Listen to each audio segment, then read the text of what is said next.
গত ক্লাসে আমরা যেটা পড়েছিলাম ভার্টিক্যাল হাইট অ্যাট রেস্ট আমরা কিভাবে বের করব সেটার ব্যাপারে আমরা আলাপ করেছিলাম।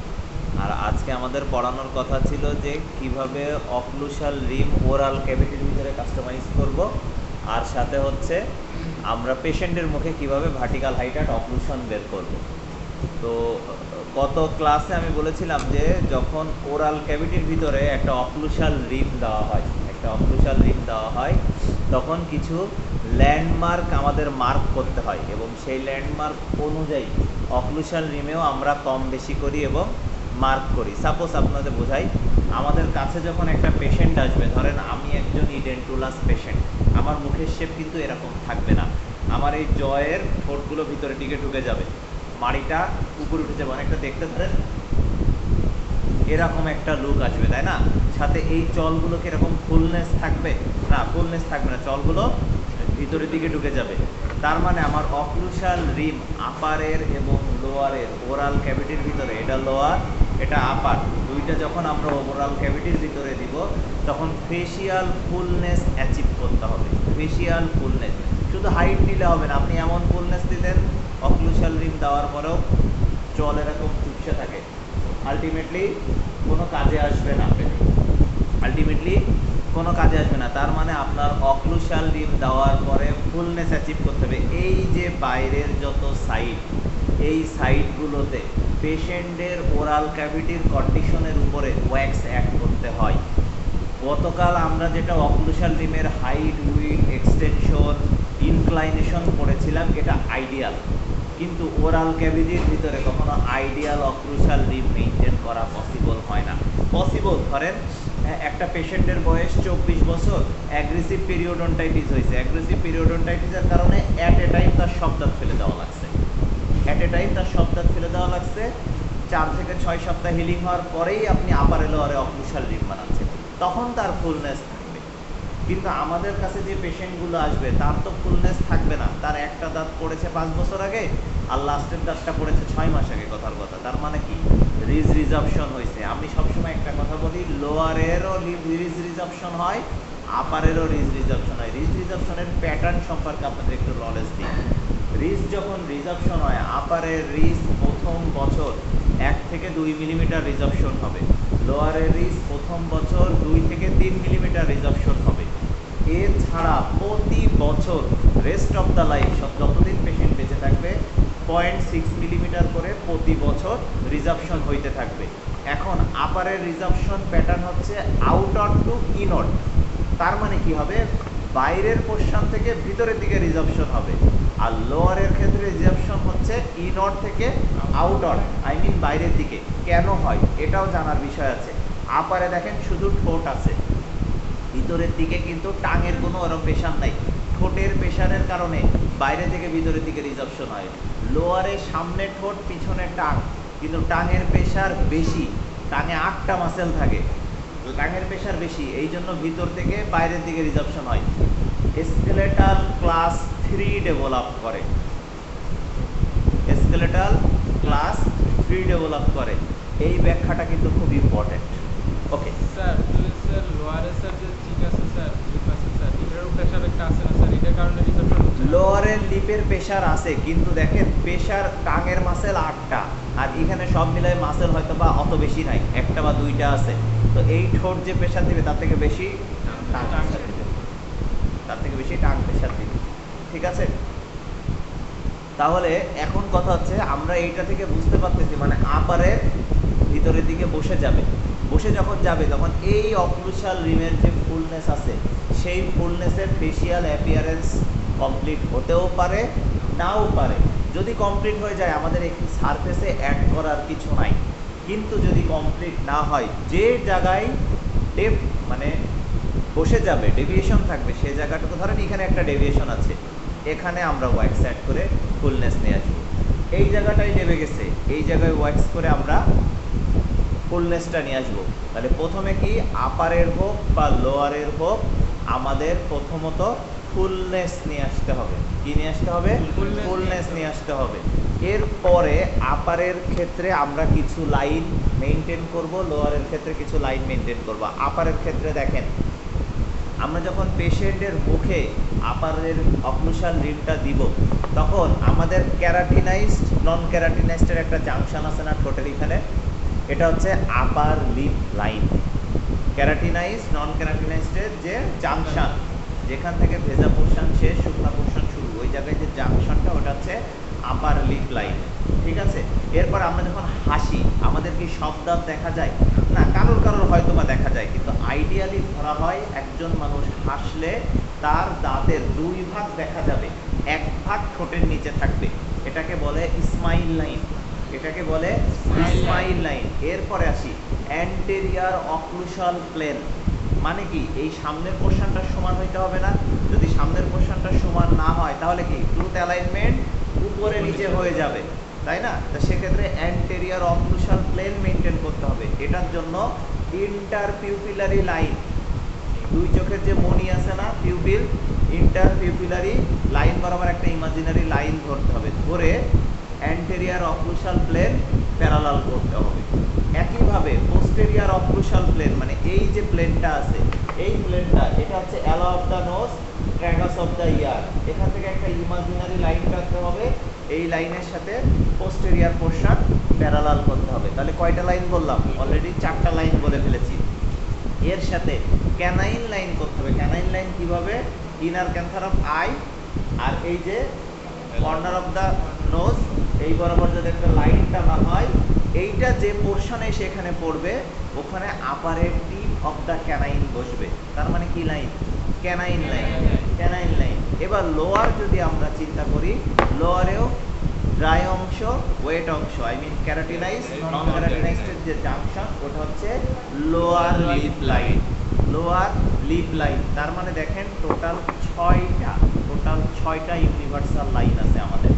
এই 6টা লাইনের উপর বেস করে আমরা আপারের এবং লোয়ারের অক্লুসাল রিম কি করব? অ্যাডজাস্ট করব। প্রথমে তো ফুলনেস আমরা করে নিয়েছি, তাই না? আপারের ফুলনেস করব, লোয়ারেরও করব। এখন কোশ্চেন হচ্ছে স্যার কোনটা আগে দিব, আপার না লোয়ার? আমরা আপারেরটা আগে দিব, আমরা আপারেরটা আগে দিব, আপারেরটা কাস্টমাইজ করব প্রথম, দেন লোয়ারেরটা করব। কারণ আমরা তো আগেই একটা ভার্টিক্যাল হাইট অ্যান্ড রেস্ট নিয়ে রেখে দিয়েছি। আমাদের অক্লুশনে আসার জন্য তো কেটে কেটে কমায়ে প্রিয় স্পেস বাদ দিয়ে অক্লুশনে আসতে হবে, ঠিক না? কারণ অক্লুশাল রেস্ট থেকে যদি আপনি প্রিয় স্পেস বাদ দেন, তাহলেই আপনি ভার্টিক্যাল হাইট অ্যান্ড অক্লুশন পাবেন রেস্ট থেকে। তো আপারের অনেকগুলো ল্যান্ডমার্ক আছে এবং আপারে হাসলে বেশি দেখা যায়। এই জন্য আমরা যখন কাস্টমাইজ করবো, আই মিন কেটে কেটে কমাবো ভার্টিক্যাল হাইট অ্যান্ড অক্লুশন পাওয়ার জন্য, লোয়ারেরটা কমাবো। কোনটা কমাবো? লোয়ারেরটা কমাবো। আসেন, তো কি হলো, প্রথম আমরা পেশেন্টের মুখে আপার অক্লুসাল রিমটা দিলাম, দেওয়ার পরে যে জায়গাগুলো ফুলনেস হচ্ছে না সে জায়গাগুলো মডেলিং ওয়াক্স অ্যাড করার মাধ্যমে ফেশিয়াল ফুলনেস অ্যাচিভ করলাম। করার পরে আমরা যখন দিলাম পেশেন্টকে নর্মালি এইভাবে, আমাকে 2 ঠোঁট লাগছে, একটু ফাঁকা রাখতে বলবো। এই সিচুয়েশনে দেখেন, খেয়াল করে দেখেন, আমি ঠোঁটটা নর্মালি রাখলে আমার 2 মিলিমিটার দাঁত দেখা যায়, আমার একটু বেশি দেখা যায়, আমার সামনের দাঁতটা একটু বড়, কিন্তু আমরা তো ওখানে আইডিয়াল অ্যালাইনমেন্ট করব, তার মানে 2 মিলিমিটার দাঁত দেখা যাবে। আমার কতটুকু দেখা যায় জানি না। পেশেন্ট যখন এই সিচুয়েশনে থাকবে, তখন তার আপার লিপ লাইন থেকে 2 মিলিমিটার ইনসাইজার এজ দেখা যাবে, 2টা সেন্ট্রাল ইনসাইজারের।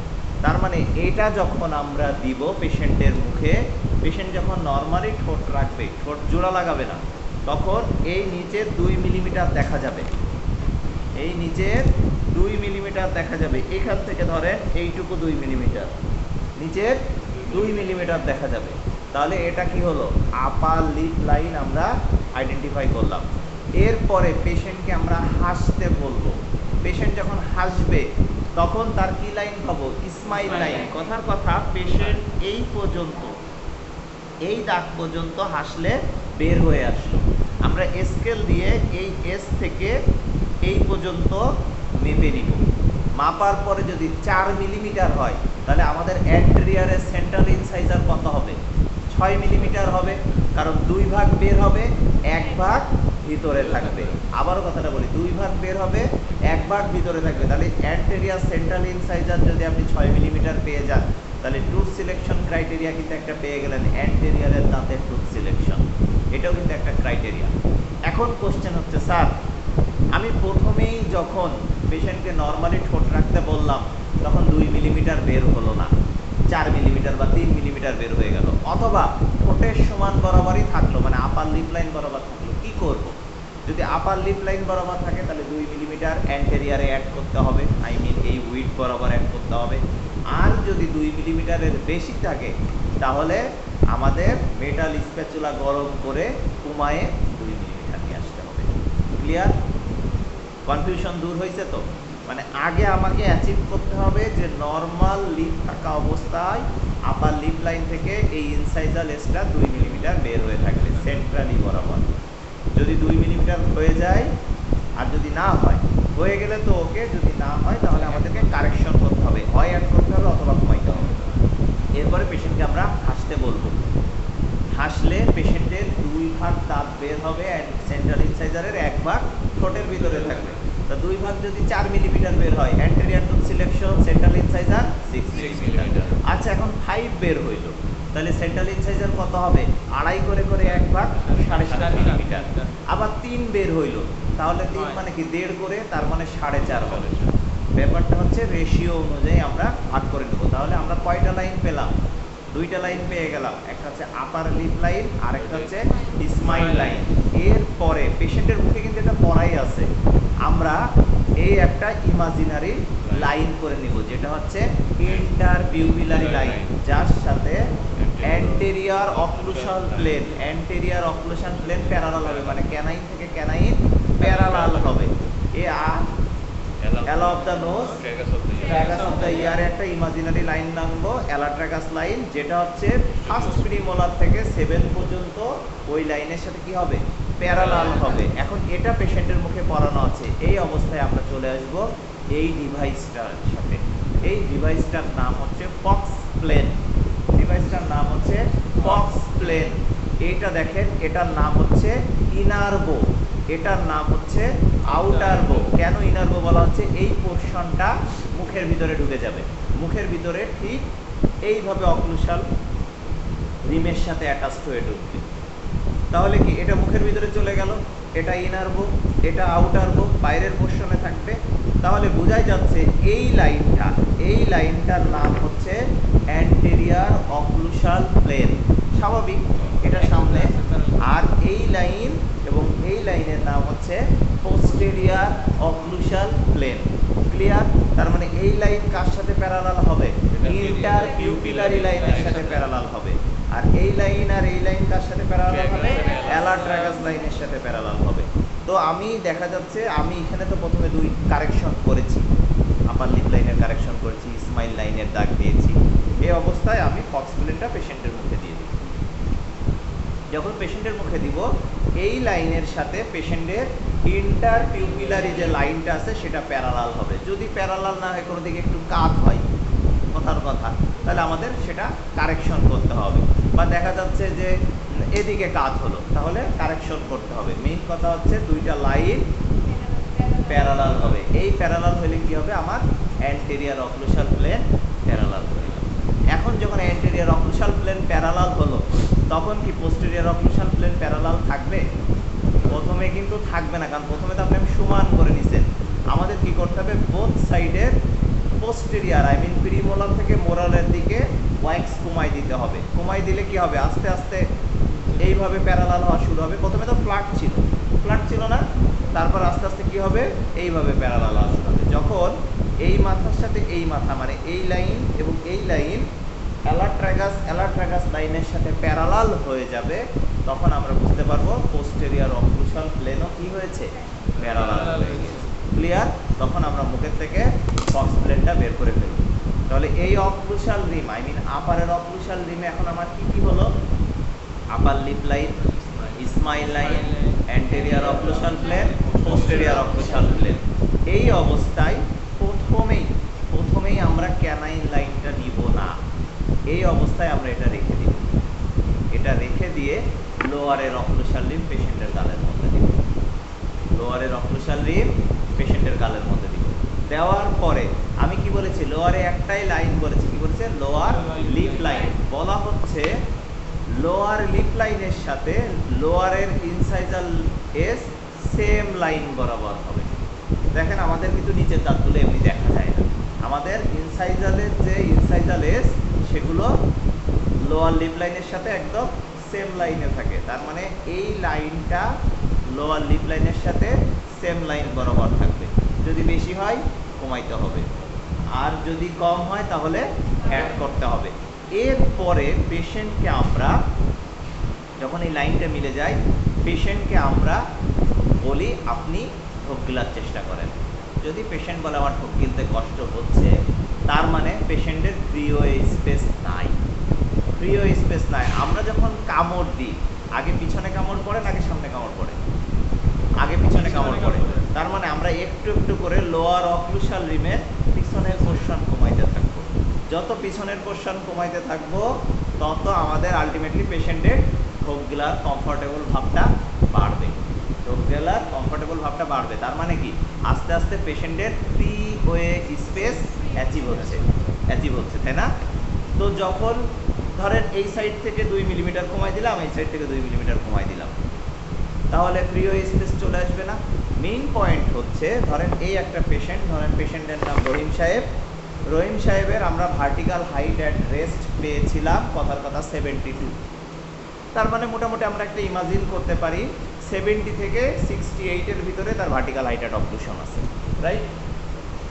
আপারেরটা দিয়ে পুরোপুরি কাস্টমাইজ করে ফেলেছি, লোয়ারেরটা দিয়ে লোয়ার লিপ লাইন কাস্টমাইজ করে ফেলেছি। কাস্টমাইজ করার পরে এই সিচুয়েশনে আমরা কি করি, আমরা তো দুইটা ল্যান্ডমার্ক করে রেখেছি না, গত ক্লাসে বলেছিলাম, টিপ অফ দ্য নোজ আর টিপ অফ দ্য চিন। তাহলে আমাদের তো এখানকার হাইটটা জানা আছে কত, 72। ওই পেশেন্টের ক্ষেত্রে সব পেশেন্টের আলাদা আলাদা মান আসে। তো এই অবস্থায় দেখা যাচ্ছে আমি মেপে চেক করে দেখলাম 73 আছে, স্বাভাবিক। তার মানে ভার্টিক্যাল হাইট অ্যাট রেস্টের থেকেও বেশি আছে। সেক্ষেত্রে আমরা পোস্টেরিয়ার পোরশন প্রথমেই কি করব, আমরা অ্যাটলিস্ট 3 মিলিমিটার কমাই দেব, কমাই দিলেই দেখা যাচ্ছে পেশেন্ট একটু কমফর্টেবলি ঢোক গিলতে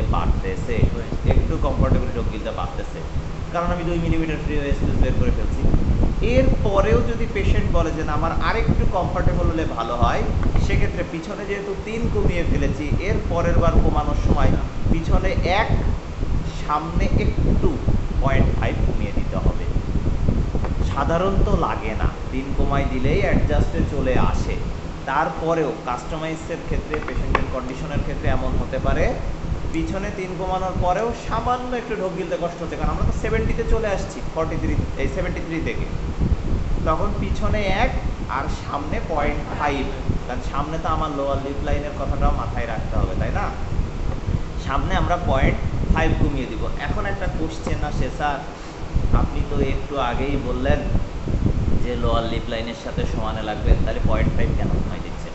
একটা জিনিস চিন্তা করেন, আমরা যখন টুথ অ্যালাইনমেন্টগুলো করি, আপনাদের হয়তো বা এখন পড়াচ্ছে স্যার, আপারেরগুলো এই এজ বরাবর বসাই, লোয়ারেরগুলো এই এজের থেকে কি 2 মিলিমিটার উপরে বসাই, কারণ ওভারজেট ওভারবাইট মিলানোর জন্য। তা আমরা যদি একটু 1.5 মিলিমিটার কমাইও দিই, তাহলে আমরা ওভারজেট ওভারবাইট মিলানোর জন্য ব্যালেন্স কিন্তু পাচ্ছি, তাই না? 2 মিলিমিটার তো ভিতরে থাকতেছে, তার মানে সামনে কিন্তু অ্যাস্থেটিক লস হচ্ছে না। বুঝাইতে পারলাম আমি কথাটা? যদিও লাগে না, তারপরেও যদি দরকার হয় সেক্ষেত্রে নলেজে দিয়ে দিলাম যে নিচেরটা কাস্টমাইজ করে আমরা 2 মিলিমিটার কমিয়ে ফেলবো, আর সামনে হাত দিব না, এটা বইয়ের কথা। সামনে হাত দিব না, পোস্টের 2 মিলিমিটার কমাইলেই ব্যালেন্স হয়ে যাবে। এখন কথা হচ্ছে কোনো পেশেন্টের যদি ব্যালেন্স না হয়, আমরা কিন্তু বইয়ে থাকতে পারবো না, আমাকে কাস্টমাইজেশনে যাইতে হবে। সেক্ষেত্রে পিছনে 1 মিলিমিটার আরও কমাবো, সামনে 0.5 কমাই দেবো। যখনই পেশেন্ট কমফর্টেবলি ডিগ্লুটেশন করতে পারতেছে, আই মিন ঢোক গিলতে পারতেছে, তার মানে আমরা বুঝে গেছি আমরা ভার্টিক্যাল হাইট অ্যাট অক্লুশন পেয়ে গেছি, এবং তখন আমরা মেপে দেখবো যে তখন আর 72 নাই, হয় 70 আছে, অথবা 69 আছে, অথবা 68 আছে। ক্লিয়ার? বুঝাইতে পারছি?